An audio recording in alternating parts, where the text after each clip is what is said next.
Video ನೋಡುತ್ತಿರುವಂತಹ ಎಲ್ಲ ವೀಕ್ಷಕರಿಗೆ ನಮಸ್ಕಾರ.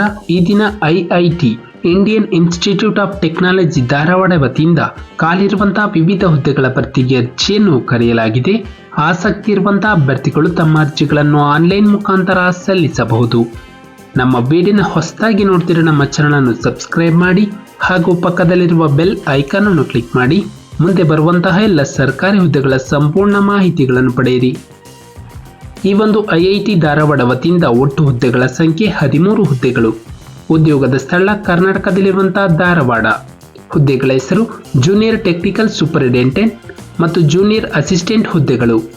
ನಂತರ ಮಾಸಿಕ ವೇತನ ಅಭ್ಯರ್ಥಿಗಳಿಗೆ ಪ್ರತಿ ತಿಂಗಳು ವೇತನವನ್ನು ನೀಡಲಾಗುತ್ತದೆ. ನಂತರ ಹುದ್ದೆಗಳ ವಿವರ: ಸಹಾಯಕ ರಿಜಿಸ್ಟ್ರಾರ್ 2 ಪೋಸ್ಟ್, ಜೂನಿಯರ್ ಸೂಪರಿಂಟೆಂಡೆಂಟ್, ಕಿರಿಯ ಸಹಾಯಕ ತಾಂತ್ರಿಕ ಅಧಿಕಾರಿ, ಜೂನಿಯರ್ ಟೆಕ್ನಿಕಲ್ ಸೂಪರಿಂಟೆಂಡೆಂಟ್ ಸಿವಿಲ್. ನಂತರ ಸಿಎಸ್ಸಿ ಭೌತಶಾಸ್ತ್ರ, ಸಿಸಿಎಸ್ ಮತ್ತು ಜೂನಿಯರ್ ತಂತ್ರಜ್ಞ ಹುದ್ದೆಗಳ ಭರ್ತಿಗೆ ಅರ್ಜಿಯನ್ನು ಕರೆಯಲಾಗಿದೆ. ನಂತರ ಶೈಕ್ಷಣಿಕ ವಿದ್ಯಾರ್ಹತೆ: ಅಭ್ಯರ್ಥಿಗಳು ಪದವಿ, ಸ್ನಾತಕೋತ್ತರ ಪದವಿ, BA ಅಥವಾ ಬಿಟೆಕ್, ME ಅಥವಾ MTech, PhD, ಸಿವಿಲ್ನಲ್ಲಿ ಡಿಪ್ಲೊಮಾ ಅಥವಾ BE ಅಥವಾ ಬಿಟೆಕ್. ನಂತರ ಕಂಪ್ಯೂಟರ್ ಸೈನ್ಸ್ನಲ್ಲಿ ಅಥವಾ IT ಇನ್ಫಾರ್ಮೇಷನ್ ಟೆಕ್ನಾಲಜಿನಲ್ಲಿ ಡಿಪ್ಲೊಮಾ, BE ಅಥವಾ ಬಿಟೆಕ್. ನಂತರ CSE ಕಂಪ್ಯೂಟರ್ ಸೈನ್ಸ್ನಲ್ಲಿ ಮತ್ತು ಎಲೆಕ್ಟ್ರಾನಿಕ್ಸ್ ಆ್ಯಂಡ್ ಕಮ್ಯುನಿಕೇಷನ್ ಇಂಜಿನಿಯರಿಂಗ್ನಲ್ಲಿ ಡಿಪ್ಲೊಮಾ ಅಥವಾ BE ಅಥವಾ ಬಿಟೆಕ್.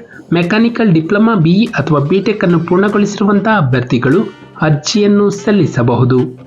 ನಂತರ ವಯಸ್ಸಿನ ಮಿತಿಯ ವಿವರಗಳು ಇಲ್ಲಿ ನೋಡಬಹುದು. ಹುದ್ದೆಗಳ ಹೆಸರು ಮತ್ತು ವಯಸ್ಸಿನ ಮಿತಿಗಳು.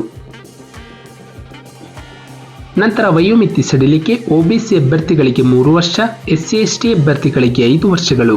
ನಂತರ ಅರ್ಜಿ ಶುಲ್ಕ: ESM, SC/ST ಮತ್ತು ಮಹಿಳಾ ಅಭ್ಯರ್ಥಿ ಹಾಗೂ PWD ಅಭ್ಯರ್ಥಿಗಳಿಗೆ ಯಾವುದೇ ಅರ್ಜಿ ಶುಲ್ಕವಿರುವುದಿಲ್ಲ. ಎಲ್ಲ ಇತರ ಅಭ್ಯರ್ಥಿಗಳಿಗೆ 500 ರೂಪಾಯಿಯನ್ನು ಅರ್ಜಿ ಶುಲ್ಕವಾಗಿ ಪಾವತಿಸಬೇಕು. ಶುಲ್ಕವನ್ನು ಪಾವತಿಸುವ ವಿಧಾನ: ಅಭ್ಯರ್ಥಿಗಳು ಆನ್ಲೈನ್ ಮುಖಾಂತರ ಡೆಬಿಟ್ ಕಾರ್ಡ್, ಕ್ರೆಡಿಟ್ ಕಾರ್ಡ್ ಅಥವಾ UPI ಮೂಲಕ ಪಾವತಿಸಬಹುದು. ನಂತರ ಆಯ್ಕೆ ವಿಧಾನ: ಅಭ್ಯರ್ಥಿಗೆ ಮೊದಲೊಂದು ಲಿಖಿತ ಪರೀಕ್ಷೆ ಮತ್ತು ಸಂದರ್ಶನ ಮೂಲಕ ಆಯ್ಕೆ ಮಾಡಲಾಗುವುದು. ನಂತರ ಪ್ರಮುಖ ದಿನಾಂಕಗಳು: ಅರ್ಜಿಯನ್ನು ಸಲ್ಲಿಸಲು ಪ್ರಾರಂಭ ದಿನಾಂಕ 26/8/2024 ರಂದು. ಅರ್ಜಿಯನ್ನು ಸಲ್ಲಿಸಲು ಕೊನೆಯ ದಿನಾಂಕ 29 ಸೆಪ್ಟೆಂಬರ್ 2024 ರಂದು. ನಮ್ಮ ಒಂದು ಡಿಸ್ಕ್ರಿಪ್ಷನ್ ಬಾಕ್ಸ್ನಲ್ಲಿ ನೋಟಿಫಿಕೇಶನ್ PDF ಲಿಂಕ್ ಇರುತ್ತೆ. ಅದನ್ನು ನಮ್ಮ ಟೆಲಿಗ್ರಾಮ್ ಚಾನಲ್ ಮೂಲಕ ಡೌನ್ಲೋಡ್ ಮಾಡಿಕೊಂಡು ಹೆಚ್ಚಿನ ಮಾಹಿತಿಯನ್ನು ಪಡೆಯಬಹುದು. ಹಾಗೆ ಅಪ್ಲೈನ ಲಿಂಕ್ ಮೂಲಕ ಅಭ್ಯರ್ಥಿಗಳು ತಮ್ಮ ಅರ್ಜಿಯನ್ನು ಆನ್ಲೈನ್ ಮುಖಾಂತರ ಸಲ್ಲಿಸಬಹುದು. ನಾವು ನೀಡಿದ ಉದ್ಯೋಗದ ಮಾಹಿತಿ ನಿಮಗೆ ಇಷ್ಟವಾಗಿದ್ದಲ್ಲಿ ವಿಡಿಯೋಗೆ ಲೈಕ್ ಮಾಡಿ, ಶೇರ್ ಮಾಡಿ ಹಾಗೂ ಸಬ್ಸ್ಕ್ರೈಬ್ ಮಾಡಿ.